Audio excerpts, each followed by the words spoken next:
ಇಲ್ಲಿ ಸೇರಿ ಬಂದಿರುವಂತ ಎಲ್ಲ ಸ್ತ್ರೀಯರಿಗೂ ನಾನು ಥ್ಯಾಂಕ್ಸ್ ಹೇಳ್ತೇನೆ. ಮತ್ತು ಕರ್ತನ ನಾಮದಲ್ಲಿ ನಿಮ್ಮೆಲ್ಲರಿಗೂ ನಾನು ವಂದನೆ ಸಲ್ಲಿಸ್ತೇನೆ.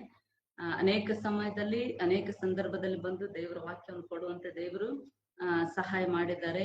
ಆದ್ರೂ ಕೂಡ ಮತ್ತೆ ಈಗ ತಿರುಗೊಂದು ಆವರ್ತಿ ನಿಮ್ಮ ಮಧ್ಯದಲ್ಲಿ ಬಂದು ದೇವರ ವಾಕ್ಯವನ್ನು ಹಂಚೋದು ನಮಗೆ ಎಷ್ಟೋ ಸಂತೋಷ, ಎಷ್ಟೋ ಒಂದು ಉತ್ಸಾಹ ಉಲ್ಲಾಸದಿಂದ ನಾವು ದೇವರ ವಾಕ್ಯವನ್ನು ಹಂಚಿಕೊಡ್ಲಿಕ್ಕೆ ನಮಗೆ ಸಂತೋಷ. ಈ ಸಂದರ್ಭದಲ್ಲಿ ನಾವು ದೇವರ ವಾಕ್ಯಕ್ಕೆ ಹೋಗೋಣ. ನಮಗೆ ಕೊಡಲ್ಪಟ್ಟಿರುವಂತ ಸಮಯ ಅರ್ಧ ಗಂಟೆ ಆಗಿದೆ. ದೇವರಿಗೆ ಸ್ತೋತ್ರ.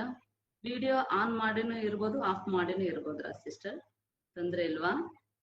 ಇಲ್ಲ ಸಿಸ್ಟರ್, ನಿಮ್ದು ಏನಾದ್ರು ನೆಟ್ವರ್ಕ್ ಪ್ರಾಬ್ಲಮ್ ಇದ್ರೆ ವಿಡಿಯೋ ಆಫ್ ಮಾಡ್ಕೊಳ್ಳಿ ಅಂತ ಹೇಳ್ದೆ.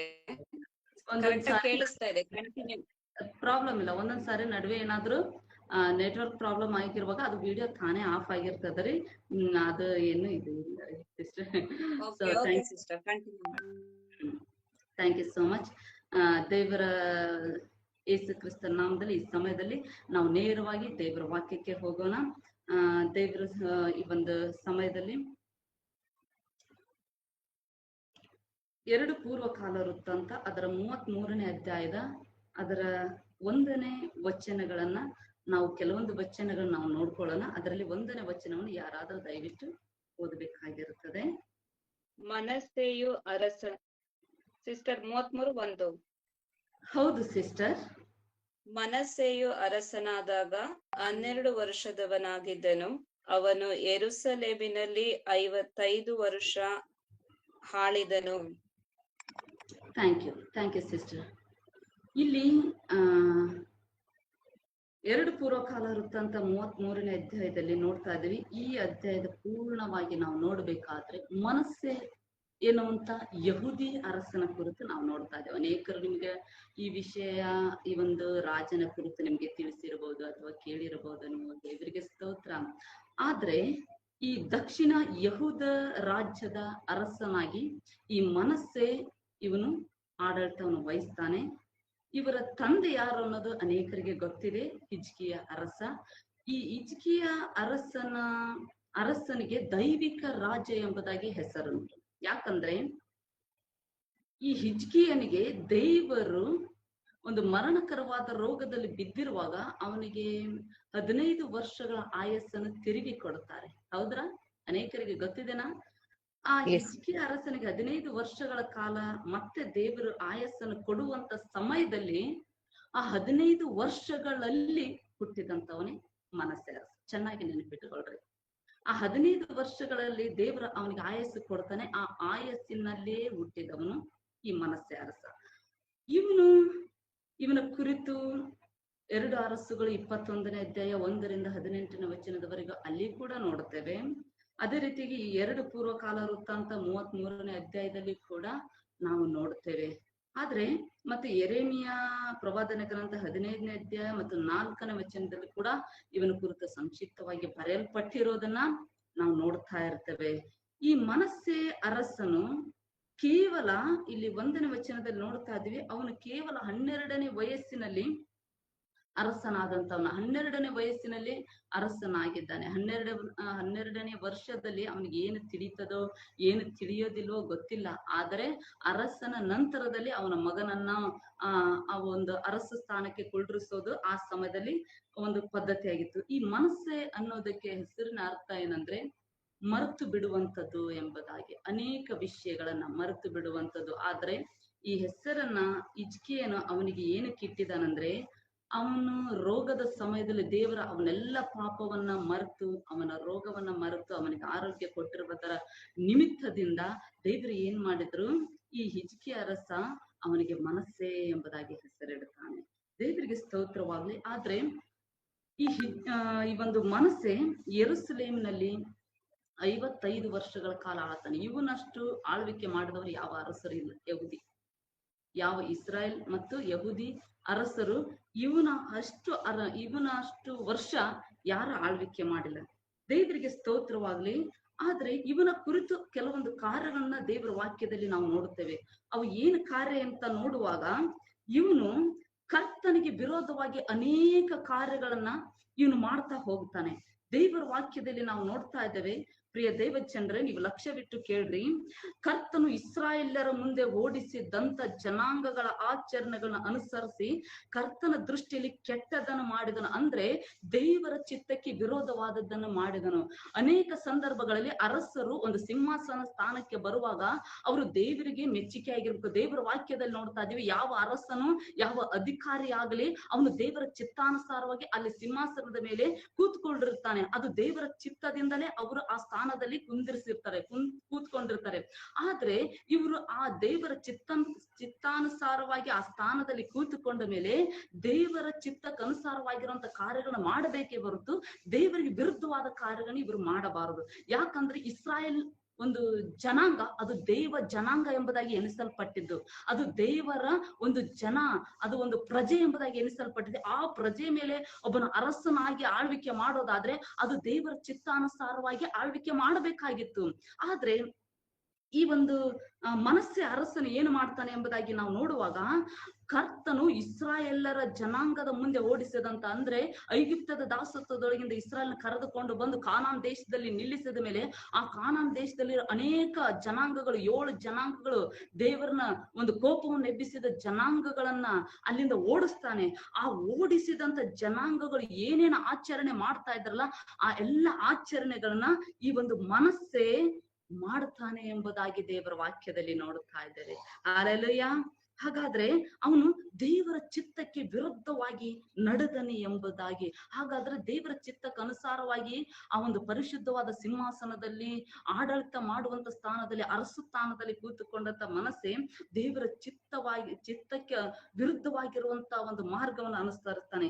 ಇವನು ಇಸ್ರಾಯೇಲಿನ ಅರಸನಾದ ಆಹಾಬನು ಮಾಡಿದಂತೆ ಇವನು ಕೂಡ ಬಾಳ ಅನ್ನುವಂತ ಒಂದು ವಿಗ್ರಹಕ್ಕೆ ಬಲಿಪೀಠಗಳನ್ನ ಕಟ್ಟುತ್ತಾನೆ, ಅಶೇರ ಸ್ತಂಭಗಳನ್ನು ಸ್ಥಾಪನೆ ಮಾಡ್ತಾನೆ, ನಕ್ಷತ್ರ ಮಂಡಲಕ್ಕೆ ಕೈ ಮುಗಿದನು ಎಂಬುದಾಗಿ 3ನೇ ವಚನದಲ್ಲಿ ನಾವು ನೋಡ್ತಾ ಇದ್ದೇವೆ. ಆ ಆಹಾಬ್, ಇಸ್ರಾಯೇಲಿನ ಅರಸನಾದ ಆಹಾಬನು ಏನು ಮಾಡ್ತಾನೆ, ಅಲ್ಲಿನ ಬಾಳನ ಪ್ರವಾದಿಗಳನ್ನ ಸಾಕ್ತಾನೆ, ಅವ್ರನ್ನ ಸಲಹುತ್ತಾನೆ, ಅವ್ರಿಗೆ ಪೋಷಿಸ್ತಾನೆ, ರಕ್ಷಣೆ ಕೊಡ್ತಾನೆ. ಅದೇ ರೀತಿಗೆ ಇವನು ಕೂಡ ಆ ಬಾಳ ಎನ್ನುವಂತ ವಿಗ್ರಹವನ್ನ ಆರಾಧನೆ ಮಾಡ್ಲಿಕ್ಕೆ ಸ್ಟಾರ್ಟ್ ಮಾಡ್ತಾನೆ. ಎಂಥದ್ದು ರೀ ಇದು, ಎಂತ ಕಾರ್ಯ ಇದು, ದೇವರಿಗೆ ಸ್ತೋತ್ರ. ಮತ್ತೆ ಅಷ್ಟೇ ಅಲ್ಲದೆ ದೇವರ ವಾಕ್ಯದಲ್ಲಿ ನೋಡ್ತಾ ಇದೀವಿ, ನಕ್ಷತ್ರ ಮಂಡಲಕ್ಕೆ ಕೈ ಮುಗಿದು ಆರಾಧಿಸ್ತಾ ಇದ್ದಾನಂತೆ.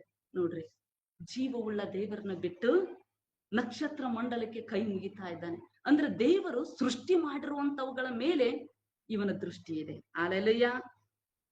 ಅದಾದ ನಂತರ ದೇವರು ಆರಿಸಿಕೊಂಡಂತ ಯೆರೂಸಲೇಮಿನಲ್ಲಿ ತನ್ನ ಹೆಸರನ್ನ ಸ್ಥಾಪಿಸುವುದಕ್ಕಾಗಿ ಇದ್ದಂತ ದೇವರ ಆಲಯವನ್ನ ಏನ್ ಮಾಡ್ತಾನೆ, ನಕ್ಷತ್ರ ಮಂಡಲಕ್ಕೋಸ್ಕರ ಅಲ್ಲಿ ಕರ್ತಾನೆ. ಆಲಯದಲ್ಲಿ ಆ ಒಂದು ನಕ್ಷತ್ರ ಮಂಡಲವನ್ನು ಇವನ್ನ ಆರಾಧಿಸ್ತಾ ಇರುವಂತ ಆ ಒಂದು ದೇವರುಗಳನ್ನ, ಆ ದೇವರ ಯಜ್ಞವೇದಿಗಳನ್ನ ಕಟ್ತಾನಂತೆ. ನೋಡ್ರಿ, ಇದು ಎಷ್ಟು ದೇವರಿಗೆ ವಿರುದ್ಧವಾದದ್ದು. 4 ಮತ್ತು 5ನೇ ವಚನಗಳನ್ನ ನೀವು ಓದಿ ನೋಡುವುದಾದ್ರೆ, 4ನೇ ವಚನವನ್ನು ದಯವಿಟ್ಟು ಯಾರಾದ್ರೂ ಓದ್ರಿ. ಯೆಹೋವನು ಯೆರೂಸಲೇಮಿನಲ್ಲಿ ತನ್ನ ಹೆಸರನ್ನು ಸದಾಕಾಲ ಸ್ಥಾಪಿಸುವುದಕ್ಕಾಗಿ ಆರಿಸಿಕೊಂಡ ಆಲಯದ 2 ಪ್ರಾಕಾರಗಳಲ್ಲಿಯೂ ಸರ್ವ ನಕ್ಷತ್ರ ಮಂಡಲಕ್ಕೋಸ್ಕರ ಯಜ್ಞವೇದಿಗಳನ್ನು ಕಟ್ಟಿಸಿದನು. ಇದಲ್ಲದೆ ಅವನು ತನ್ನ ಮಕ್ಕಳನ್ನು ಬೆನ್ ಹಿನ್ನೋಮ್ ತಗ್ಗಿನಲ್ಲಿ ಆಹುತಿ ಕೊಟ್ಟನು. ಸಾಕು ಸಿಸ್ಟರ್, ದೇವರಿಗೆ ಸ್ತೋತ್ರ. ನಕ್ಷತ್ರ ಮಂಡಲ ಇವನು ಪೂಜೆ ಮಾಡ್ತಾ ಇದ್ದಾನಂತೆ, ಆರಾಧಿಸ್ತಾ ಇದ್ದಾನಂತೆ. ಮತ್ತೆ ಆರಾಧಿಸೋದು ಅಷ್ಟೇ ಅಲ್ಲದೆ ದೇವರ ಆಲಯದಲ್ಲೇ ಬಂದ ಅವರಿಗ ಆ ಒಂದು ವಿಗ್ರಹಗಳಿಗೋಸ್ಕರ ಏನ್ ಮಾಡ್ತಾ ಇದ್ದಾನಂತೆ, ಯಜ್ಞವೇದಿ ಕಟ್ಟಿಸ್ತಾ ಇದ್ದಾನೆ. ಯಾಕೆ? ಆ ಒಂದು ವಿಗ್ರಹಗಳಿಗೆ ಯಜ್ಞ ಮಾಡಬೇಕಲ್ಲ, ಆ ಒಂದು ವಿಗ್ರಹಗಳಿಗೆ ಯಜ್ಞವನ್ನ ಬಲಿ ಅರ್ಪಿಸಬೇಕಲ್ಲ, ಅದಕ್ಕೋಸ್ಕರ ಯಜ್ಞವೇದಿಗಳನ್ನ ಕಟ್ಟಿಸ್ತಾ ಇದ್ದಾನೆ. ಅಷ್ಟ ಅಲ್ಲದೆ ಅವನೇನ್ ಮಾಡ್ತಾ ಇದ್ದಾನೆ, ತನ್ನ ಮಕ್ಕಳನ್ನು ಕೂಡ ಬೆನ್ ಹಿನ್ನೋಮ್ ಎಂಬಂತ ತಗ್ಗಿನಲ್ಲಿ ಏನ್ ಮಾಡ್ತಾ ಇದ್ದಾನಂತೆ, ಬಲಿ ಅರ್ಪಿಸ್ತಾ ಇದ್ದಾನೆ. ಹಾಗಾದ್ರೆ ದೇವರಿಗೆ ಇದು ಇಷ್ಟವಾಗಿರುವಂತ ಕಾರ್ಯನ? ಯಾಜಕ ಕಾಂಡ ಅದರ 18ನೇ ಅಧ್ಯಾಯ ಅದರ 24ನೇ ವಚನವನ್ನು ಯಾರಾದ್ರೂ ಒಬ್ರು ಓದ್ರಿ ಸಿಸ್ಟರ್. ಯಾಜಕ ಕಾಂಡ 18 ಅದರ 24ನೇ ವಚನ. ಈ ದುರಾಚಾರಗಳಲ್ಲಿ ಯಾವುದರಿಂದಲೂ ನೀವು ಅಶುದ್ಧರಾಗಬಾರದು. ನಾನು ನಿಮ್ಮ ಎದುರಿನಿಂದ ಹೊರಡಿಸುವ ಜನಾಂಗಗಳವರು ಇಂಥ ದುರಾಚಾರಗಳಿಂದ ಅಶುದ್ಧರಾದರು. ಹಲ್ಲೆಲೂಯಾ. ಇಲ್ಲಿ ದೇವರು ಹೇಳ್ತಾ ಇದ್ದಾರೆ ಏನಂತೆ, ನಾನು ನಿಮ್ಮ ಎದುರಿನಿಂದ ಹೊರಡಿಸಿದಂತ ಎಲ್ಲ ಜನಾಂಗ ಇಂತೆಲ್ಲ ಹೊಲಸಾದ ಪಾಪ ಕಾರ್ಯಗಳನ್ನು ಮಾಡಿ ಅವ್ರು ಏನ್ ಮಾಡಿದ್ರು, ಅಶುದ್ಧರಾದ್ರು. ಅದಕ್ಕಾಗಿ ಅವ್ರು ನಿಮ್ಮಿಂದ ಹೊರಡಿಸಿಬಿಟ್ಟೆ. ಆದ್ರೆ ನೀವು ಅವ್ರು ಮಾಡಿದಂತ ಇಂಥ ಕಾರ್ಯಗಳು ನೀವು ಮಾಡೋದಾದ್ರೆ ನೀವು ಅಶುದ್ಧರಾಗುತ್ತೀರಿ. ಹಾಗಾದ್ರೆ ಅಲ್ಲಿ 18ನೇ 21ನೇ ವಚನ, ಇನ್ನೊಂದ್ಸಾರಿ 24ನೇ ವಚನ ಓದಿದ್ದೀರಿ, 21ನೇ ವಚನ ಓದಿ ನೋಡ್ರಿ. 21ನೇ ವಚನ. ನಿಮ್ಮ ಮಕ್ಕಳಲ್ಲಿ ಯಾರನ್ನಾದರೂ ಮೊಲೇಕನಿಗೆ ಸಮರ್ಪಿಸಿ ನಿಮ್ಮ ದೇವರ ಹೆಸರನ್ನು ಅಪಕೀರ್ತಿಗೆ ಗುರಿ ಮಾಡಬಾರದು, ನಾನು ಯೆಹೋವನು. ಏನಂತ ಇದೆ? ನಿಮ್ಮ ಮಕ್ಕಳನ್ನು ಮೋಲೇಕನಿಗೋ ಅಥವಾ ಇನ್ನೊಂದು ಯಾವ್ದೋ ದೇವರಿಗೋ ನೀವೇನ್ ಮಾಡ್ಬಾರ್ದು, ಬಲಿ ಕೊಡಬಾರ್ದು, ಅರ್ಪಿಸಬೇಡ್ರಿ. ನೋಡ್ರಿ, ಆ ರೀತಿಯಾಗಿ ದೇವರಲ್ಲಿ ಯಾಜಕ ಕಾಂಡದಲ್ಲಿ ದೇವರ ಆಜ್ಞೆಯನ್ನು ಮಾಡಿದ್ದರೂ ಕೂಡ ಇಲ್ಲಿ ಈ ಒಂದು ಮನಸ್ಸೆ ಅರಸ ಏನ್ ಮಾಡ್ತಾ ಇದ್ದಾನೆ, ತನ್ನ ಮಕ್ಕಳನ್ನೇ ಹೋಗಿ ಬಲಿ ಅರ್ಪಿಸ್ತಾ ಇದ್ದಾನೆ. ಹಾಗಾದ್ರೆ ಇದು ದೇವರಿಗೆ ಇಷ್ಟ ಇತ್ತ? ಖಂಡಿತ ಇಷ್ಟ ಇಲ್ಲ, ಖಂಡಿತವಾಗಿ ಇಷ್ಟ ಇಲ್ಲ. ದೇವರ ವಾಕ್ಯದಲ್ಲಿ ನೋಡ್ತಾ ಇದೀವಿ, ಇವನು ಮಾಡುವಂಥದ್ದು ದೇವರಿಗೆ ಕೋಪ ಬರ್ತಾ ಇದೆ, ಇವನು ನಡೆಯುವಂತ ರೀತಿ ದೇವರಿಗೆ ಕೋಪ ಬರ್ತಾ ಇದೆ, ಇವನು ನಡೆಸುವಂತ ಮಾರ್ಗಗಳು ಇದೆಲ್ಲ ದೇವರಿಗೆ ಇದು ಯಾವುದು ಇಷ್ಟ ಇಲ್ಲ. 6ನೇ ವಚನದಲ್ಲಿ ನೋಡ್ತಾ ಇದೀವಿ, ಅವನು ಇಷ್ಟ ಮಾತ್ರ ಮಾಡಿ ಸುಮ್ಮನೆ ಇಲ್ಲ, ಮತ್ತೇನು ಮಾಡ್ತಾ ಇದ್ದಾನೆ, ಕನಿ ಹೇಳಿಸ್ತಾ ಇದ್ದಾನೆ, ಅದೇನೋ ಹೇಳೋದು ಕೇಳೋದು ಮಾಡಿಸ್ತಾ ಇದ್ದಾನೆ, ಶಕುನ ನೋಡಿಸ್ತಾ ಇದ್ದಾನೆ. ಅಂದ್ರೆ ಇವನ್ನೆಲ್ಲ ಕಾರ್ಯ ಮಾಡ್ತಾ ಇರೋದು ದೇವರ ಮೇಲೆ ನಂಬಿಕೆ ಇಲ್ಲದರಿಂದ, ದೇವರನ್ನ ಅವನು ನಂಬಿಕೆ ಇಲ್ಲದೆ ಇದ್ದಿದ್ದರಿಂದ, ಅಪನಂಬಿಕೆಯಲ್ಲಿ ಇದ್ದಾನ ಅವನು. ಯಂತ್ರ ಮಂತ್ರಗಳನ್ನ ಮಾಡಿಸ್ತಾ ಇದ್ದ. ನೋಡ್ರಿ, ಅನ್ಯ ಜನರಿಗಿಂತ ಆಚೆ ಕಡೆ ಮಾಡ್ತಾ ಇದ್ದಾನೆ. ಯಾರು? ಒಬ್ಬ ದೇವ ಭಕ್ತನಾದಂತ ಹಿಜ್ಕೀಯನ ಮಗ, ಭಯ ಭಕ್ತಿಯಲ್ಲಿ ಒಂದು ಕಾಲದಲ್ಲಿ ದೇವರಿಂದಲೇ ಅದ್ಭುತಗಳನ್ನು ಹೊಂದಿಕೊಂಡಂತ ಹಿಜ್ಕೀಯನ ಮಗ ಏನ್ ಮಾಡ್ತಾ ಇದ್ದಾನೆ? ಯಂತ್ರ ಮಂತ್ರಗಳನ್ನು ಮಾಡಿಸ್ತಾ ಇದ್ದಾನೆ, ಶಕುನಗಳು ನೋಡಿಸ್ತಾ ಇದ್ದಾನೆ, ಕನಿ ಕೇಳಿಸ್ತಾ ಇದ್ದಾನೆ, ಸತ್ತವರಲ್ಲಿ ವಿಚಾರಿಸ್ತಾ ಇದ್ದಾನೆ, ಬೇತಾಳಿಕರನ್ನ ಬಳಕೆ ಮಾಡ್ತಾ ಇದ್ದಾನೆ. ಇದೆಲ್ಲ ದುಷ್ಕೃತ್ಯಗಳಿಂದ ದೇವರಿಗೆ ಏನ್ ತರ್ತಾ ಇದ್ದಾನೆ?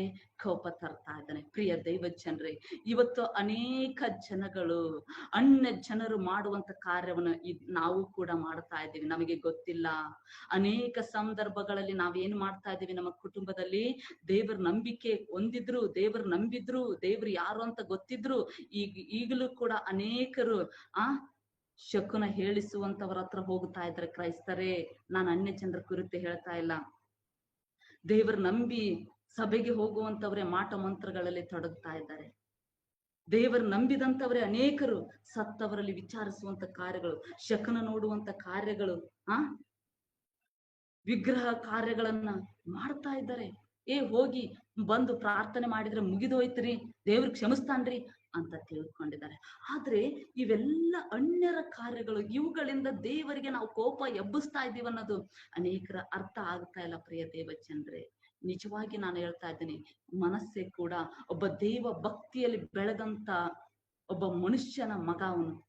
ದೇವರನ್ನೇ ಆತುಕೊಂಡು ಸೌಖ್ಯವನ್ನು ಹೊಂದಿದಂತ ಅನೇಕ ಅರಸುಗಳನ್ನು ಗೆದ್ದಂತ, ರಾಜ್ಯರುಗಳನ್ನು ಗೆದ್ದಂತವನು ಹಿಜ್ಕೀಯ, ಅಂತವನ ಮಗ ಇವತ್ತು ಎಂತ ಸ್ಥಿತಿಯಲ್ಲಿ ಬಂದಿದ್ದಾನೆ ಗೊತ್ತಾ?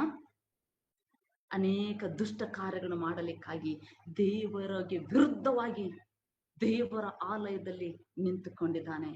ನೋಡ್ರಿ, ಆತನು ಹೇಳ್ತಾನೆ, ತಾನು ಮಾಡಿಸಿದ ವಿಗ್ರಹ ಸ್ತಂಭವನ್ನೆಲ್ಲ ದೇವಾಲಯದಲ್ಲಿ ಇಡಿಸ್ತಾನೆ. ನೋಡ್ರಿ, ಒಂದು ಕಾಲದಲ್ಲಿ ಸೊಲೊಮೋನನ ಕಟ್ಟಿದಂತ ದೇವರ ಆಲಯದಲ್ಲಿ ದೇವರ ಯಾಜಕರು, ದೇವರ ಕಾರ್ಯಗಳು, ಬಲಿಗಳು ಇರಬೇಕಾಗಿತ್ತು ಆ ಸ್ಥಾನದಲ್ಲಿ.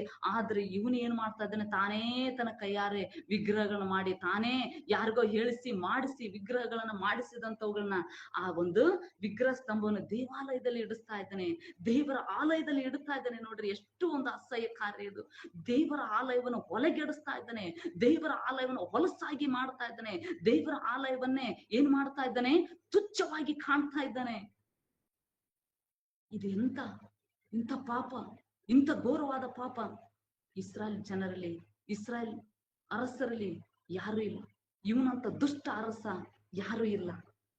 ದೇವರ ವಾಕ್ಯದಲ್ಲಿ ನೋಡ್ತಾ ಇದ್ದೀವಿ, ಇದೇ 7-8ನೇ ವಚನದಲ್ಲಿ, ಮೋಶೆ ಮುಖಾಂತರ ತಮಗೆ ಕೊಡಲ್ಪಟ್ಟ ಎಲ್ಲ ಧರ್ಮಶಾಸ್ತ್ರ ವಿಧಿಗಳನ್ನ ಅನುಸರಿಸಿ ನೀವು ನಡೆಯೋದಾದ್ರೆ ನನ್ನ ನಾಮ ಮಹತ್ತು ಈ ದೇವಾಲಯದಲ್ಲಿ ಇಸ್ರಾಯೇಲರ ಎಲ್ಲ ಊರುಗಳೊಳಗೆ ನನಗೆ ಇಷ್ಟವಾಗಿರುವ ಯೆರೂಸಲೇಮಿನಲ್ಲಿ ಸದಾಕಾಲ ಇರುತ್ತೆ ಎಂಬುದಾಗಿ ದೇವರು ಹೇಳಿದ್ರು. ಏನ್ ಹೇಳಿದ್ರು ದೇವರು?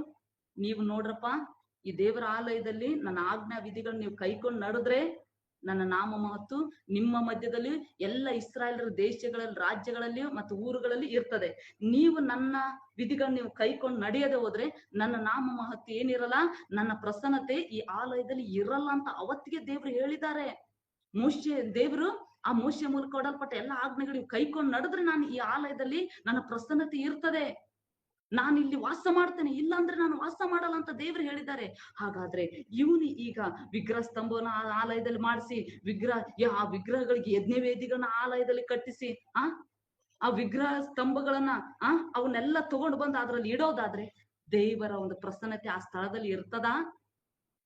ದೇವರ ಒಂದು ಪ್ರಸನ್ನತೆ ಆ ಸ್ಥಳದಲ್ಲಿ ನೋಡ್ಲಿಕ್ಕೆ ಸಾಧ್ಯವಾ ಇಸ್ರಾಯೇಲರು? ಖಂಡಿತವಾಗಿ ಇಲ್ಲ. ಪ್ರಿಯ ದೇವ ಜನರೇ, ಇಸ್ರಾಯೇಲರು, ಯಹೂದ್ಯರು, ಯೆರೂಸಲೇಮಿನವರು ಈ ಮನಸ್ಸಿನಿಂದ ಪ್ರೇರಿತರಾಗಿ ಇಸ್ರಾಯೇಲರ ಮುಂದೆ ದೇವರಿಂದ ನಾಶ ಹೊಂದಿದ ಅನ್ಯ ಜನಾಂಗಗಳಿಗಿಂತಲೂ ದುಷ್ಟರಾದರು. ಹಲ್ಲೆಲೂಯಾ. ನೋಡ್ರಿ, ಒಂದು ಗಾದೆ ಮಾತು ಹೇಳ್ತಾರೆ, ಯಥಾ ರಾಜ ತಥಾ ಪ್ರಜಾ ಅಂತ.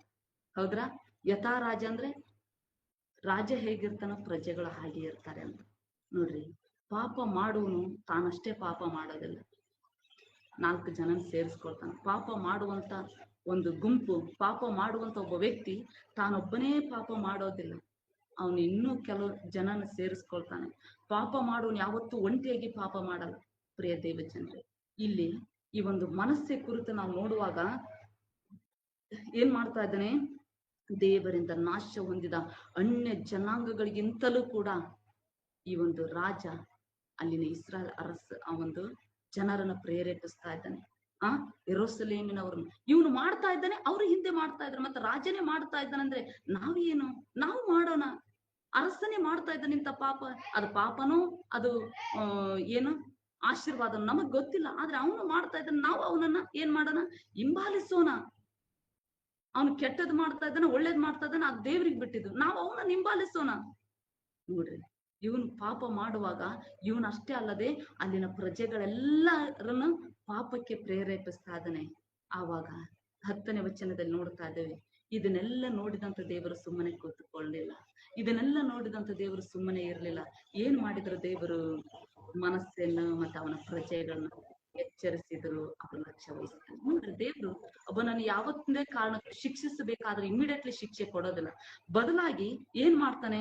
ಮೊದಲು ಎಚ್ಚರಿಕೆ ಕೊಡ್ತಾನೆ. ಒಬ್ಬ ವ್ಯಕ್ತಿ ಪಾಪ ಮಾಡುವಾಗ ದೇವ್ರು ಏನ್ ಮಾಡ್ತಾರೆ? ಮೊದಲು ಎಚ್ಚರಿಕೆ ಕೊಡ್ತಾನೆ. ನೀನ್ ಇದನ್ನ ಮಾಡ್ತಾ ಇದ್ದೀಯಾ, ಇದರಿಂದ ನೀನು ಹಿಂದೆ ಬಾ, ಇದರಿಂದ ನಷ್ಟ ಹೊಂದುತ್ತೀಯಾ, ನಿನ್ನ ಜೀವಿತ, ನಿನ್ನ ಆತ್ಮಕ್ಕೆ ನಷ್ಟ ಇದೆ ಅಂತ ದೇವ್ರು ಮೊದಲು ಎಚ್ಚರಿಸ್ತಾರೆ. ಎರಡನೇದಾಗಿ ಗದರಿಸ್ತಾರೆ, ಖಂಡಿಸ್ತಾರೆ. ಇದ್ಯಾವುದನ್ನು ಮಾತ್ರ ನಾವು ಕೇಳದೆ ಹೋದ್ರೆ ಡೈರೆಕ್ಟ್ ಆಗಿ ನಮಗೆ ಶಿಕ್ಷೆ ಪ್ರಾಪ್ತವಾಗುತ್ತೆ. ಪ್ರಿಯ ದೇವ ಜನರೇ, ಇಲ್ಲಿ ದೇವರು ಏನ್ ಮಾಡಿದ್ರು ಗೊತ್ತಾ? ಈ ಮನಸ್ಸನ್ನು ಮತ್ತು ಅವನ ಪ್ರಜೆಗಳನ್ನ ಎಚ್ಚರಿಸ್ತಾರೆ. ಮೊದಲದಾಗಿ ನೋಡ್ರಿ, ನೀವು ಮಾಡ್ತಾ ಇರೋಂಥದ್ದು ಇದು ಪಾಪವಾಗಿದೆ, ಇದರಿಂದ ನೀವು ಹೊರಗಡೆ ಬನ್ರಿ. ಆದ್ರೆ ಅವನು ಲಕ್ಷಿಸಲಿಲ್ಲ ಎಂಬುದಾಗಿ ದೇವರ ವಾಕ್ಯದಲ್ಲಿ ನೋಡ್ತಾರೆ. ಏನ್ ಮಾಡಿದ? ಅವನು ಲಕ್ಷ್ಯ ವಹಿಸ್ಲಿಲ್ಲ. ದೇವ್ರು, ಅಯ್ಯೋ ದೇವ್ರು ಹಿಂಗೆ ಬಿಡು, ಹಿಂಗೆ ಎಚ್ಚರಿಸ್ತಾ ಇರ್ತಾನೆ ಬಿಡು. ಅನೇಕ ಸಂದರ್ಭಗಳಲ್ಲಿ ಇವತ್ತು ಅನೇಕರು ಪಾಪ ಮಾಡುವಾಗ ನಾವು ಎಚ್ಚರಿಸುವಾಗ ದೇವರ ವಾಕ್ಯದ ಮೂಲಕವಾಗಿ ದೇವರ ಸೇವಕರುಗಳು ಅನೇಕ ಕಡೆ ಪ್ರಾರ್ಥನಾ ಕೂಟಗಳಲ್ಲಿ ಅನೇಕ ದೇವರ ವಾಕ್ಯದ ಮೂಲಕವಾಗಿ ದೇವರು ಎಚ್ಚರಿಸುವಾಗಲೂ ಅಯ್ಯೋ ದೇವ್ರು ಇಷ್ಟೇ ಬಿಡು, ದೇವ್ರು ಇಷ್ಟೇ ಮಾತಾಡ್ತಾ ಇದ್ದಾರೆ ಬಿಡು ಎಂಬುದಾಗಿ ಉದಾಸೀನತೆಯಿಂದ, ಅಲಕ್ಷ್ಯತನದಿಂದ ನಾವು ಏನ್ ಮಾಡ್ತೇವೆ? ಆಲೋಚನೆ ಮಾಡ್ತೇವೆ. ಆದ್ರೆ ದೇವರು ಅದನ್ನು ಎಚ್ಚರಿಸಿದ ಮೇಲೆ ಅವನಿಗೆ ಸುಮ್ಮನೆ ಬಿಡಲಿಲ್ಲ. ಅದಕ್ಕಾಗಿ 11ನೇ ವಚನದಲ್ಲಿ ನೋಡ್ತಾ ಇದೀವಿ, ಅದಕ್ಕಾಗಿ ದೇವರು ಅಶ್ಶೂರ ಸೈನ್ಯವನ್ನ ಏನ್ ಮಾಡ್ತಾನೆ? ಇವನಿಗೆ ವಿರುದ್ಧವಾಗಿ ಏಳುವಂತೆ ಮಾಡ್ತಾನೆ. ಆ ಅಶ್ಶೂರದ ಸೈನಿಕರು ಏನ್ ಮಾಡ್ತಾನೆ? ಇವನನ್ನು ಸೆರೆ ಹಿಡಿಯುವಂತೆ ದೇವರೇ ಮಾಡ್ತಾರೆ. ಆದ್ರೆ ಅವನನ್ನು ಸರಪಣಿಗಳಿಂದ ಬಂಧಿಸ್ತಾರೆ. ನೋಡ್ರಿ ಎಂತ ಸ್ಥಿತಿ! ಅವನನ್ನು ಬಂಧಿಸಿ ಬಾಬೇಲಿಗೆ ಕರೆತುಕೊಂಡು ಹೋಗ್ತಾರೆ. ಯಹೂದದ ಅರಸನಾದ ಮನಸ್ಸೆಯು ಕರ್ತನ ದೃಷ್ಟಿಯಲ್ಲಿ ಕೆಟ್ಟದಾಗಿ ನಡೆದುದರಿಂದ, ಕೆಟ್ಟದನ್ನು ಮಾಡಿದ್ದರಿಂದ, ಇವನು ತಾನಷ್ಟೇ ಅಲ್ಲದೆ ಅನೇಕರನ್ನ ಮಾಡಲಿಕ್ಕೆ ಪ್ರೇರೇಪಣೆ ಕೊಟ್ಟದರ ನಿಮಿತ್ತವಾಗಿ ದೇವರು ಏನು ಮಾಡಿದ್ರು ಗೊತ್ತಾ? ಇವನಿಗೆ ವಿರುದ್ಧವಾಗಿ ಅಶ್ಶೂರದ ಅರಸರನ್ನು ಎಬ್ಬಿಸ್ತಾರೆ. ಅವನು ಬ್ಯಾಬಿಲೋನಿನಲ್ಲಿ ಇದ್ದಾಗ, ಆ ಒಂದು ಬಾಬೆಲ್ ದೇಶದಲ್ಲಿರುವಾಗ ಮನಸ್ಸೆ ಕಷ್ಟದಿಂದಲೂ ಸಂಕಟದಿಂದಲೂ ಅನೇಕ ಪರಿಸ್ಥಿತಿಗಳಲ್ಲಿ ಎದುರಿಸ್ತಾನೆ. ಇದು ಅವನು ದೇವರ ಮುಂದೆ ತನ್ನನ್ನು ಬಹಳವಾಗಿ ತಗ್ಗಿಸಿಕೊಳ್ಳಿಕ್ಕೆ ಒಂದು ಕಾರಣ ಆಗುತ್ತೆ. ನೋಡ್ರಿ, ದೇವರು ಒಬ್ಬ ವ್ಯಕ್ತಿಯನ್ನು ತನ್ನ ಕಡೆಗೆ ಎಳೆದುಕೊಳ್ಬೇಕಾದ್ರೆ ಎಂತ ಪರಿಸ್ಥಿತಿಯನ್ನು ತರ್ತಾನೆ. ಆದ್ರೆ ಸಾವಿಗಲ್ಲ, ಅವನು ಸತ್ತು ಹೋಗ್ಬೇಕನ್ನೋದು ದೇವರ ಚಿತ್ತ ಅಲ್ಲ. ಒಂದು ಸೆಕೆಂಡ್ ಅಲ್ಲಿ ಅವನನ್ನ ಪ್ರಾಣವನ್ನು ತೆಗೆಯೋದೇನು ದೇವರಿಗೆ ದೊಡ್ಡದಲ್ಲ. ಬದಲಾಗಿ ಅವನನ್ನ ಮಾರ್ಪಡಿಸ್ಲಿಕ್ಕಾಗಿ ಅವನ ಹೃದಯವನ್ನು ನಾನು ನಿಜವಾದ ದೇವರಾಗಿದ್ದೇನೆ ಅನ್ನೋದನ್ನ ತನ್ನ ಒಂದು ಮಹಿಮೆಯನ್ನ ತೋರಿಸ್ಲಿಕ್ಕಾಗಿ ದೇವರು ಏನ್ ಮಾಡ್ತಾ ಇದ್ದಾರೆ ಗೊತ್ತಾ? ಅವನನ್ನ ಬ್ಯಾಬಿಲೋನಿನಲ್ಲಿದ್ದಾಗ ಅವನ ಹೃದಯವನ್ನು ಮಾರ್ಪಡಿಸ್ತಾರೆ ದೇವರು. ಅವನ ಕಷ್ಟ ಸಂಕಟಗಳನ್ನ ಹಾದು ಹೋಗಬೇಕಾಯ್ತು, ಅವಮಾನವನ್ನ ಹಾದು ಹೋಗಬೇಕಾಯ್ತು, ಕೆಟ್ಟ ದುಷ್ಟ ಸ್ಥಿತಿಗಳನ್ನ ಹಾದು ಹೋಗಬೇಕಾಯ್ತು, ಹಸಿವೆ ಬಾಯಾರಿಕೆಗಳನ್ನ ಹಾದು ಹೋಗಬೇಕಾಯ್ತು. ಇಂಥ ಸಮಯದಲ್ಲಿ ಅವನು ಏನ್ ಮಾಡ್ತಾನೆ? ತನ್ನನ್ನು ಬಹಳವಾಗಿ ತಗ್ಗಿಸಿಕೊಂಡು, ನೋಡ್ರಿ ದೇವರಿಗೆ ಸ್ತೋತ್ರ, ತನ್ನನ್ನು ಬಹಳವಾಗಿ ತಗ್ಗಿಸಿಕೊಂಡು ದೇವರ ಮುಂದೆ ಬಂದು ಪ್ರಾರ್ಥನೆ ಮಾಡ್ತಾನೆ. ಅಪ್ಪ, ನಿನ್ನ ಪ್ರಸನ್ನತೆ ನನಗೆ ಬೇಕಯ್ಯ. ನಾನು ಅನ್ಕೊಳ್ತೇನೆ ಅವನು ತನ್ನ ಪಾಪಕ್ಕಾಗಿ ಪಶ್ಚಾತ್ತಾಪ ಪಟ್ಟನು. ನಾನು ಅನ್ಕೊಳ್ತೀನಿ ಅವನು ತನ್ನ ಪಾಪವನ್ನ ದೇವರ ಮುಂದೆ ಒಪ್ಪಿಕೊಂಡನು. ತನ್ನ ಪಾಪಗಳನ್ನೆಲ್ಲ ಕರ್ತನ ಮುಂದೆ ಹೊಯ್ದು, ನಾನು ಇಂಥ ಪಾಪವನ್ನ ಮಾಡಿದ್ದೀನಿ, ನಿಜ ದೇವರು ನೀನೆ ಎಂಬುದಾಗಿ ನನ್ಗೆ ಈಗ ಅರ್ಥ ಆಯ್ತು ಅಂತ ಅವನು ಪ್ರಾರ್ಥನೆ ಮಾಡಿರಬಹುದೇನೋ. ಇಲ್ಲಿ ದೇವರ ವಾಕ್ಯದಲ್ಲಿ ನೋಡ್ತಾ ಇದೀವಿ, ಅವನು ತಗ್ಗಿಸ್ಕೊಂಡು ಪ್ರಾರ್ಥಿಸಿದನು ಮತ್ತು ದೇವರ ಪ್ರಸನ್ನತೆ ಬೇಡಿಕೊಂಡನು ಎಂಬುದಾಗಿ ನೋಡ್ತೇವೆ. ಹಾಗಾದ್ರೆ ಆ ಒಂದು ಇಕ್ಕಟ್ಟಿನ ಸಮಯದಲ್ಲಿ ನೋಡ್ರಿ, ದೇವರು ಕರುಣೆಯುಳ್ಳ ದೇವರು. ನೀವ್ ಎಂತ ಪರಿಸ್ಥಿತಿಯಲ್ಲಿ ಪ್ರಾರ್ಥನೆ ಮಾಡಿದ್ರು ದೇವರು ನಿಮ್ ಪ್ರಾರ್ಥನೆ ಕೇಳ್ತಾನೆ. ಎಂತ ಸ್ಥಿತಿಯಲ್ಲಿದ್ದು ನೀವು ಪ್ರಾರ್ಥನೆ ಮಾಡಿದ್ರು ದೇವರು ನಿಮ್ಮ ಪ್ರಾರ್ಥನೆಯನ್ನು ಕೇಳ್ತಾನೆ. ಹಾಗೆ ಈ ಒಂದು ಮನಸ್ಸೆ ತನ್ನನ್ನು ಬಹಳವಾಗಿ ತಗ್ಗಿಸಿಕೊಂಡು, ನೋಡ್ರಿ, ಪ್ರಾರ್ಥಿಸುವಾಗ ಅವನು ತನ್ನ ಪಾಪವನ್ನು ಅದೇ ಗರ್ವ ಅಹಂಕಾರದಿಂದ ಮಾಡಲಿಲ್ಲ, ಬದಲಾಗಿ ದೇವರ ಮುಂದೆ ತನ್ನನ್ನು ತಾನು ತಗ್ಗಿಸಿಕೊಳ್ತಾ ಇದ್ದಾನೆ. ಅಪ್ಪ, ನಾನು ಪಾಪದವನಪ್ಪ. ಅಪ್ಪ, ನಾನು ನಿನಗೆ ವಿರುದ್ಧವಾಗಿ ಪಾಪ ಮಾಡಿದ್ದೇನಪ್ಪ. ನಾನು ನಿನಗೆ ಇಷ್ಟ ಇಲ್ಲದಿರುವಂತ ಕಾರ್ಯಗಳು ನಾನು ಮಾಡಿಬಿಟ್ಟಿದ್ದೇನಪ್ಪ. ನಾನು ನಿನಗೆ ಯೋಗ್ಯನಿಲ್ಲಪ್ಪ ಎಂಬುದಾಗಿ ಅನೇಕ ರೀತಿಯಿಂದ ಅವನು ತನ್ನನ್ನು, ತನ್ನ ಜೀವಿತನ ಕರ್ತನ ಮುಂದೆ ತಗ್ಗಿಸಲ್ಪಡುವಾಗ, ದೇವರ ಪ್ರಸನ್ನತೆಯನ್ನು ಅವನು ಬೇಡಿಕೊಳ್ಳುವಾಗ ದೇವರು ಏನು ಮಾಡ್ತಾರೆ? ಅವನನ್ನ ಮಾರ್ಪಡಿಸ್ತಾರೆ. ಹಲ್ಲೆಲೂಯಾ. ನೋಡ್ರಿ, ಅಂತ ದುಷ್ಟನಾದಂತ ಅರಸನು ಏನ್ ಮಾಡಿದ? ದೇವರ ಮುಂದೆ ಕ್ಷಣ ಮಾತ್ರದಲ್ಲಿ ಅವನೇನ್ ಮಾಡಿದಾನೆ? ತಗ್ಗಿಸಿಕೊಂಡ. ದೇವರು ಮನಸ್ಸೆ ಪ್ರಾರ್ಥನೆಯನ್ನು ಕೇಳ್ತಾರೆ. ದೇವರು ಏನ್ ಮಾಡ್ತಾರೆ? ಮನಸ್ಸೆ ಪ್ರಾರ್ಥನೆ ಕೇಳ್ತಾನೆ. ಕರುಣೆ ಮತ್ತು ದಯೆಯನ್ನು ಅವನ ಮೇಲೆ ತೋರಿಸ್ತಾನೆ. ಸದುತ್ತರವನ್ನು ದಯ ಪಾಲಿಸ್ತಾನೆ. ಆತನನ್ನು ತಿರುಗಿ ಯೆರೂಸಲೇಮಿಗೆ ಬರಮಾಡಿ ಅರಸತನ ಕೊಡ್ತಾನೆ. ನೋಡ್ರಿ, ದೇವರು ಯಾವ ವ್ಯಕ್ತಿ ಪಾಪದಲ್ಲಿ ಇರಬೇಕನ್ನೋದು ದೇವರಿಗೆ ಇಷ್ಟ ಇಲ್ಲ. ಯಾವ ವ್ಯಕ್ತಿ ಪಾಪ ಮಾಡಿ ಆ ಪಾಪದಲ್ಲಿ ನಾಶವಾಗಿ ಹೋಗ್ಬೇಕನ್ನೋದು ದೇವ್ರಿಗೆ ಇಷ್ಟ ಇಲ್ಲ. ಎಚ್ಚರಿಸ್ತಾರೆ ದೇವರು, ಎಚ್ಚರಿಸ್ತಾರೆ ದೇವರು, ಪದೇ ಪದೇ ಎಚ್ಚರಿಸ್ತಾರೆ. ಯಾಕೆಂದ್ರೆ ನೀನ್ ತಿರುಗಿಕೊಂಡು ಬದುಕ್ಬೇಕನ್ನೋದು ದೇವ್ರಿಗೆ ಇಷ್ಟ ಇರ್ತದೆ. ನಿಮ್ಮನ್ನು ಎಚ್ಚರಿಸ್ತಾ ಇರೋದು ಕಾರಣ ಏನಂದ್ರೆ, ನೀನು ದೇವರ ಕಡೆಗೆ ತಿರುಗಿಕೊಳ್ಳಬೇಕನ್ನೋದೇ ದೇವರ ಉದ್ದೇಶವಾಗಿರ್ತದೆ. ಹಲ್ಲೆಲೂಯಾ. ಆತನಿಗೆ ಮತ್ತೆ ಏನ್ ಮಾಡ್ತಾನಂತೆ? ಯೆರೂಸಲೇಮಿಗೆ ತಿರುಗಿ ಕರ್ಕೊಂಡು ಬರ್ತಾನೆ. ನೋಡ್ರಿ, ದೇವ್ರು ಎಷ್ಟು ಪ್ರೀತಿ ಉಳ್ಳವರು. ಅವನಿಗೆ ಏನ್ ಮಾಡ್ತಾರೆ? ಆ ಒಂದು ಅರಸತನವನ್ನ, ಆ ಒಂದು ಸಿಂಹಾಸನವನ್ನ ಮತ್ತೆ ಅವನ ಆಳ್ವಿಕೆ ಮಾಡತಕ್ಕಂತೆ ದೇವ್ರು ಏನ್ ಮಾಡ್ತಾರೆ? ಅವನಿಗೆ ಸಹಾಯ ಮಾಡ್ತಾರೆ. ಅವನು ಪಶ್ಚಾತ್ತಾಪ ಪಟ್ಟು ತಿರುಗಿ ಆ ಒಂದು ಸ್ಥಳ ಯೆರೂಸಲೇಮ್, ಆ ಒಂದು ಸ್ಥಳಕ್ಕೆ ಬರುವಾಗ, ಯಹೂದ ಪ್ರಾಂತ್ಯಕ್ಕೆ ಅವನು ಬರುವಾಗ, ಅಲ್ಲಿರುವಂತ ಎಲ್ಲ ದುರ್ಬಲವಾದ ಸ್ಥಳಗಳನ್ನ ಮತ್ತೆ ಅವನು ಬಲಪಡಿಸ್ತಾನೆ. ಯಾಕಂದ್ರೆ ಇಷ್ಟು ದಿನ ಅವನು ಬರೀ ಅರಸ ಆಗಿರುವಾಗ ಬರೀ ಒಂದು ಅನ್ಯ ಜನರು ಮಾಡಲಿಕ್ಕಿರುವಂತ ಕಾರ್ಯಗಳನ್ನೇ ಅವನು ಮಾಡಿಬಿಟ್ಟಿದ್ದಾನೆ. ದೇಶದ ಸಂರಕ್ಷಣೆ, ಹಿತರಕ್ಷಣೆ ಇವುಗಳನ್ನ ಆ ಒಂದು ಮನಸ್ಸನ್ನು ನೋಡ್ಲೇ ಇಲ್ಲ.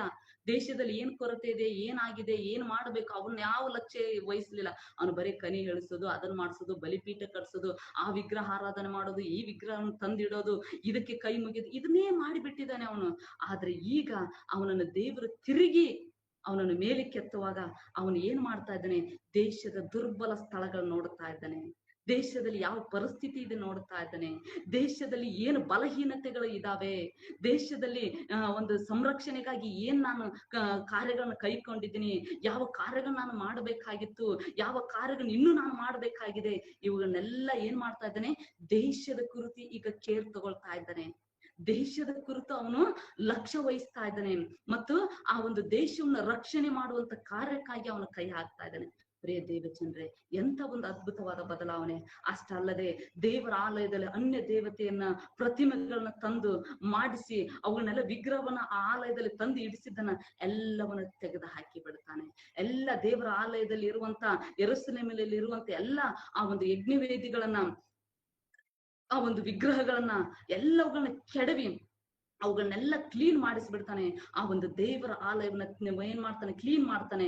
ದೇವರಾದ ಯೆಹೋವನು ಯಜ್ಞವೇದಿಯನ್ನು ತಿರುಗಿ ಕಟ್ತಾನೆ. ನೋಡ್ರಿ, ಇಲ್ಲಿ ದೇವರ ವಾಕ್ಯವನ್ನು ಚೆನ್ನಾಗಿ ನೀವು ಗಮನಿಸಿರಿ. 17ನೇ ವಚನದಲ್ಲಿ ದೇವರಾದ ಯೆಹೋವನ ಯಜ್ಞವೇದಿಯನ್ನು ತಿರುಗಿ ಕಟ್ಟಿ ಅದರ ಮೇಲೆ ಸಮಾಧಾನ ಯಜ್ಞಗಳನ್ನ, ಕೃತಜ್ಞತಾ ಯಜ್ಞಗಳನ್ನ ಅರ್ಪಿಸಿ ಇಸ್ರಾಯೇಲ್ ದೇವರಾದ ಯೆಹೋವನನ್ನೇ ಸೇವಿಸಬೇಕಂತ ಯಹೂದ್ಯರಿಗೆ ಏನ್ ಕೊಡ್ತಾನೆ? ಆಜ್ಞಾಪಿಸ್ತಾನೆ. ಪ್ರಿಯ ದೇವಜನರೇ, ಮನುಷ್ಯ ಯಾವ ರೀತಿಯಾಗಿ ಇರ್ತಾನೆ ಅನ್ನೋದು ಮುಖ್ಯ ಅಲ್ಲ.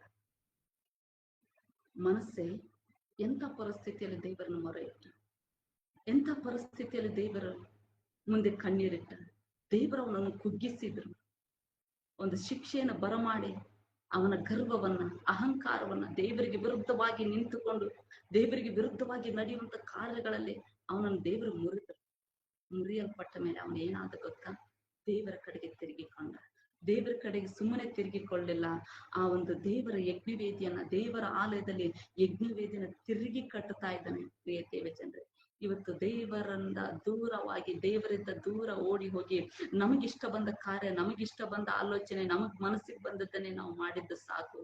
ಮನಸ್ಸೇ ದೇವರ ಕಡೆಗೆ ಹಿಂತಿರುಗಿದ ಹಾಗೆ ಅವನು ತನ್ನ ಒಂದು ಯೆಹೋವನ ಯಜ್ಞವೇದಿಯನ್ನು ತಿರುಗಿ ಕಟ್ತಾ ಇದ್ದಾನೆ. ನಮ್ಮ ರಕ್ಷಣೆಯನ್ನು ಸಾಧಿಸಿಕೊಳ್ಳಬೇಕಾಗಿ ನಮ್ಮ ಜೀವಿತವನ್ನು ತಿರುಗಿ ಕಟ್ಟಿಕೊಳ್ಳಬೇಕಾದಂತ ಸ್ಥಿತಿ ದೇವರ ಮುಂದೆ ಇಡಲ್ಪಡಬೇಕಾಗಿರ್ತದೆ. ಪ್ರಿಯ ದೇವಚಂದ್ರೆ, ಅವನು ತನ್ನ ಜೀವಿತವನ್ನು ಪಶ್ಚಾತ್ತಾಪಕ್ಕೆ ತಿರುಗಿಸಿಕೊಂಡ. ತನ್ನ ಜೀವಿತದಲ್ಲಿ ಪಶ್ಚಾತ್ತಾಪವನ್ನ ಅವನು ಹೊಂದಿಕೊಂಡು ಪಶ್ಚಾತ್ತಾಪದಿಂದ ಕರ್ತನ ಮುಂದೆ ಮೊಣಕಾಲೂರುವಾಗ ದೇವರು ಅವನ ಹೃದಯವನ್ನ, ಜೀವಿತವನ್ನು ಮಾರ್ಪಡಿಸಿದ್ರು. ಪ್ರಿಯ ದೇವಜನರೇ, ಇವತ್ತು ಅನೇಕರು ಕೂಡ ಈ ಹಿಜ್ಕೀಯನ ಹಾಗೆ ಅನೇಕ ವಿಧವಾದ ಪಾಪಿಷ್ಟ ಕಾರ್ಯಗಳಲ್ಲಿ ಬಿದ್ದು ಹೋಗುವಾಗ ಈ ಒಂದು ಮನಸ್ಸೆ ಅಂತ ಒಂದು ಅರಸ ಇಡೀ ಒಂದು ಇಸ್ರಾಯೇಲ್ ದೇಶದಲ್ಲಿ ಇಲ್ಲ. ಅಂತ ಒಂದು ವರ್ಸ್ಟ್ ಅರಸ ಇವನು, ಅಂತ ಒಂದು ವರ್ಸ್ಟ್ ಒಂದು ಅರಸ, ದೇವರಿಗೆ ಬಹಳ ಉನ್ನತವಾಗಿ ಪಾಪ ಮಾಡಿದಂತ ಅರಸುಗಳಲ್ಲಿ ಇವನೇ ಮೊದಲಿಗೆ. ಆದ್ರೆ ದೇವರ ಮುಂದೆ ಇವನು ಯಾವಾಗ ತಗ್ಗಿಸಿಕೊಂಡ ಮನಸ್ಸೆ, ಆವಾಗಲೇ ದೇವರು ಇವನನ್ನ ಉನ್ನತವಾಗಿ ಹೆಚ್ಚಿದ್ರು. ಹಾಗಾದ್ರೆ ಇವತ್ತು ಅನೇಕರು ಹೇಳ್ತಾರೆ, ನಾನು ಎಷ್ಟೋ ಪಾಪ ಮಾಡಿಬಿಟ್ಟಿದ್ದೀನಿ, ತುಂಬಾ ಪಾಪ ಮಾಡಿದ್ದೀನಿ, ಕ್ಷಮಿಸಲಾರದ ಪಾಪ ನಾನು ಮಾಡಿಬಿಟ್ಟಿದ್ದೀನಿ, ಅಯ್ಯೋ ನನ್ನ ಪಾಪ ದೇವ್ರು ಕ್ಷಮಿಸ್ತಾರೋ ಇಲ್ಲೋ, ಇದಕ್ಕಿಂತ ಹೆಚ್ಚಿನ ಪಾಪ ಯಾರು ಮಾಡ್ಲಿಕ್ಕೆ ಸಾಧ್ಯ ಇಲ್ಲ ಅಂತ ನಾನು ಅನ್ಕೋತೀನಿ. ದೇವರಿಗೆ ಸ್ತೋತ್ರ. ಆದ್ರೆ ಇಂಥ ಪಾಪದಲ್ಲಿ ಬಿದ್ದಂತವರನ್ನೇ ದೇವರು ಕ್ಷಮಿಸಿ ಮತ್ತೆ ಇವನಿಗೆ ಅರಸತನವನ್ನು ಕೊಟ್ಟು ಇವನು ಮತ್ತೆ ಆಡಳಿತ ಮಾಡುವಂತೆ ದೇವರು ಮಾಡಿದಾರಂದ್ರೆ, ಪ್ರಿಯ ದೇವಜನರು, ಇವತ್ತು ನನ್ನನ್ನು ನಿನ್ನನ್ನು ಕರ್ತನ ಕೈಗೆ ನಾವು ಒಪ್ಪಿಸುವಾಗ, ನಾವೆಂತ ಪಾಪಿಷ್ಟರಾಗಿದ್ರು, ಎಂತ ಪಾಪದ ಸ್ವಭಾವ ಉಳ್ಳವರಾಗಿದ್ರು, ನಮ್ಮ ಕರ್ತನಾದ ಯೇಸು ಕ್ರಿಸ್ತ ನಮ್ಮನ್ನ ರಕ್ಷಿಸಿ, ನಾವು ಎಂತ ಪಾಪದ ಹೊಲಸಲ್ಲಿ ಬಿದ್ದಿದ್ರು ನಮ್ಮನ್ನು ತೊಳೆದು ನಮಗೆ ತಿರುಗಿ ರಕ್ಷಣೆ ವಸ್ತ್ರವನ್ನು ಒದಿಸಲಿಕ್ಕೆ ನನ್ನ ದೇವರು ಶಕ್ತರಾಗಿದ್ದಾರೆ. ಇದನ್ನು ನೀವು ಒಪ್ಪುವುದಾದ್ರೆ ನನ್ನ ಜೊತೆ ಸೇರಿ ಪ್ರಾರ್ಥನೆ ಮಾಡ್ರಿ. ಕರ್ತನಾದ ಯೇಸುವೆ, ನಿನ್ನ ನಾಮಕ್ಕೆ ನಾನು ಸ್ತೋತ್ರ ಹೇಳ್ತೇನೆ. ದೇವರೇ, ಕೊಡಲ್ಪಟ್ಟಿರುವಂತ ಈ ವಾಕ್ಯಕ್ಕಾಗಿ ನಾನು ಸ್ತೋತ್ರ ಸಲ್ಲಿಸ್ತಾ ಇದ್ದೇನೆ. ಇಲ್ಲಿ ಈ ಒಂದು KCS ಟೀಮ್ ಇಂದ ಸೇರಿ ಬಂದಿರುವಂತ ಅನೇಕ ಸ್ತ್ರೀಯರಿಗಾಗಿ, ಪುರುಷರಿಗಾಗಿ ದೇವರೇ, ಅವರು ಕರ್ತನಿ ವಾಕ್ಯವನ್ನು ಕೇಳಿರುವಾಗ ದೇವರ ಮನಸ್ಸೆ ಅರಸನಂತ ದುಷ್ಟ ಅರಸನು ಯಾರು ಇರ್ಲಿಲ್ಲ. ಅವನು ನಿನ್ನ ಆಲಯವನ್ನೇ ಕೆಡಿಸಿದಂತವನು, ನಿನ್ನ ಆಲಯವನ್ನೇ ಕರ್ತನೆ ಹಾಳು ಮಾಡಿದಂತವನು, ಆಲಯದಲ್ಲಿ ಇರಬೇಕಾದಂತ ವಸ್ತುಗಳು ಇರೋದಕ್ಕೆ ಬಿಡದೆ ತನಗಿಷ್ಟ ಬಂದಂತವುಗಳನ್ನು ಇಟ್ಟಂತವನ, ಅಂತವನನ್ನೇ ನೀನು ಕ್ಷಮಿಸಿ ಅವನನ್ನು ಮಾರ್ಪಡಿಸಿ ಅವನ ಜೀವಿತವನ್ನು ಒಂದು ಉನ್ನತವಾದ ಮಾರ್ಗಕ್ಕೆ ನೀನು ನಡೆಸಿದ ಹಾಗೆ ನಮ್ಮ ಒಬ್ಬೊಬ್ಬರ ಮನಸ್ಸುಗಳನ್ನ ಮಾರ್ಪಡಿಸಿ ಜೀವಿತಗಳನ್ನ ಬದಲಾಯಿಸಿ ದೇವರೇ, ನಿನ್ನ ಮಾರ್ಗಕ್ಕೆ ಅನುಸಾರವಾಗಿ ನಮ್ಮನ್ನು ನಡೆಸಲು ಶಕ್ತನಾಗಿದ್ದೆ. ಯಾಕೆಂದ್ರೆ ಇದು ನಿನ್ನ ಚಿತ್ತ. ಯಾಕಂದ್ರೆ ಮನುಷ್ಯನು ಅವನು ಪಾಪಿಷ್ಟನಾಗಿ ತಪ್ಪುದಾರನಾಗಿ ಅವರು ತಪ್ಪಿ ಹೋಗುದು ನಿನ್ನ ಚಿತ್ತದಲ್ಲಿಲ್ಲ. ಅವನು ತಿರುಗಿಕೊಂಡು ಬದುಕಬೇಕು, ಅವನು ತಿರುಗಿಕೊಂಡು ಬಾಳ್ಬೇಕೆನ್ನುವುದು ನಿನ್ನ ಉದ್ದೇಶವಾಗಿದೆ. ಹೀಗಿರಲಾಗಿ ದೇವರೇ, ಅಂತ ಅರಸನ್ನು ನೀನು ಮಾರ್ಪಡಿಸಿದ್ದೀರಿ. ಇವತ್ತು ನಮ್ಮ ಜೀವಿತದಲ್ಲಿ ನಮ್ಮಲ್ಲಿ ಕರ್ತನೆ ಯಾರಾದ್ರೂ ಅಂತ ಸ್ಥಿತಿಯಲ್ಲಿ ಇರೋದಾದ್ರೆ ಅವರನ್ನ ಮಾರ್ಪಡಿಸಿ ನಿನ್ನ ಒಂದು ಕಾರ್ಯದಲ್ಲಿ ನೀನು ನಡೆಸಲಿಕ್ಕೆ ಶಕ್ತನಾಗಿದ್ದೀಯ. ಅದಕ್ಕಾಗಿ ನಾನು ಸ್ತೋತ್ರ, ಮಹಿಮೆ, ಘನತೆ ಸಲ್ಲಿಸ್ತೇನೆ.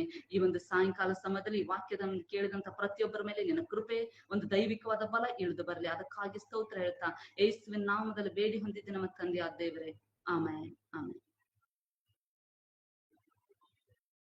Amen, amen. Thank you sister. Praise the lord.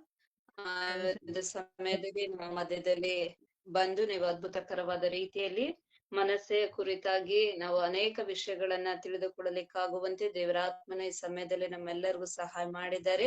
ಮನಸ್ಸೆಯ ಜೀವಿತವನ್ನ ನಾವು ನೋಡುವಾಗ ಅವನು ಯಾವ ರೀತಿ ದುಷ್ಟನಾಗಿ ಅವನು ದೇವರಿಗೆ ಕೋಪವನ್ನು ಎಬ್ಬಿಸುವಂತ ಅನೇಕ ಕಾರ್ಯಗಳನ್ನ ಮಾಡುತ್ತಾ ದುಷ್ಟ ಮಾರ್ಗದಲ್ಲಿ ಒಬ್ಬ ಅರಸನಾಗಿ ನಡೆದುಕೊಂಡಾಗ ಕರ್ತನ ಸಮ್ಮುಖದಲ್ಲಿ ತಿರುಗಿ ಅವನನ್ನ ತಗ್ಗಿಸಿಕೊಂಡು ಪ್ರಾರ್ಥನೆ ಮಾಡುವಾಗ ದೇವರ ಕನಿಕರ, ಕರುಣೆ ಯಾವ ರೀತಿಯ ಮನಸ್ಸಿಗೆ ಉಂಟಾಯ್ತು, ಅದೇ ರೀತಿಯಲ್ಲಿ ನಮ್ಮ ಜೀವಿತಗಳಲ್ಲೂ ಕೂಡ ನಾವು ಅನೇಕ ಬಾರಿ ಎಷ್ಟೋ ಸಮಯಗಳಲ್ಲಿ ದೇವರಿಗೆ ಅವಿಧೇಯರಾಗಿ ದೇವರಿಗೆ ಕೋಪವನ್ನು ಎಬ್ಬಿಸುವಂತ ಕಾರ್ಯಗಳನ್ನ ಮಾಡ್ತಿದ್ದಾಗಲೂ ನಾವು ಕರ್ತನ ಕಡೆಗೆ ಈ ಮನಸ್ಸೆ ರೀತಿಯಲ್ಲಿ ತಿರುಗಿಕೊಳ್ಳುವುದಾದ್ರೆ ದೇವರು ಕನಿಕರವುಳ್ಳ ದೇವರು, ದೇವರ ವಾಕ್ಯದಲ್ಲಿ ಹೇಳಿದ ಹಾಗೆ ಕೀರ್ತನೆಯಲ್ಲಿ ದೇವರ ಪಶ್ಚಾತ್ತಾಪದಿಂದ ಜಜ್ಜುವುದ ಮನಸ್ಸನ್ನ ಆತನು ತಿರಸ್ಕರಿಸುವುದಿಲ್ಲ ಎಂಬುದಾಗಿ ದೇವರು ಮೆಚ್ಚುವಂತದ್ದು ಪಶ್ಚಾತ್ತಾಪ, ತಿರುಗುವಿಕೆ, ಮನಸ್ಸಾಂತರವನ್ನ ನೋಡುವ ದೇವರು, ನಮ್ಮೆಲ್ಲರನ್ನ ಕರುಣಿಸುವ ದೇವರು. ನಮಗೂ ಆ ಮನಸ್ಸೆ ರೀತಿಯಲ್ಲಿ ನಮ್ಮನ್ನು ಕೂಡ ಈ ದಿನದಲ್ಲಿ ದೇವರು ಕರುಣಿಸಿದ್ದಾರೆ, ಕನಿಕರಿಸಿದ್ದಾರೆ.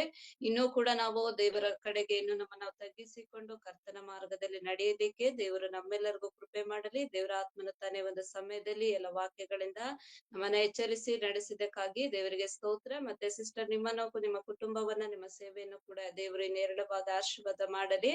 ಸಿಸ್ಟರ್, ಈಗ ನಿಮಗೋಸ್ಕರ ನಾವು ಪ್ರಾರ್ಥನೆ ಮಾಡೋದಕ್ಕಿದ್ದೇವೆ. ನಿಮ್ಗೆಲ್ಲರೂ ಪ್ರಾರ್ಥನೆ ಮನವಿದ್ರೆ ಹೇಳ್ಬೇಕೆಂಬುದಕ್ಕೆ ಹೇಳ್ತೀನಿ.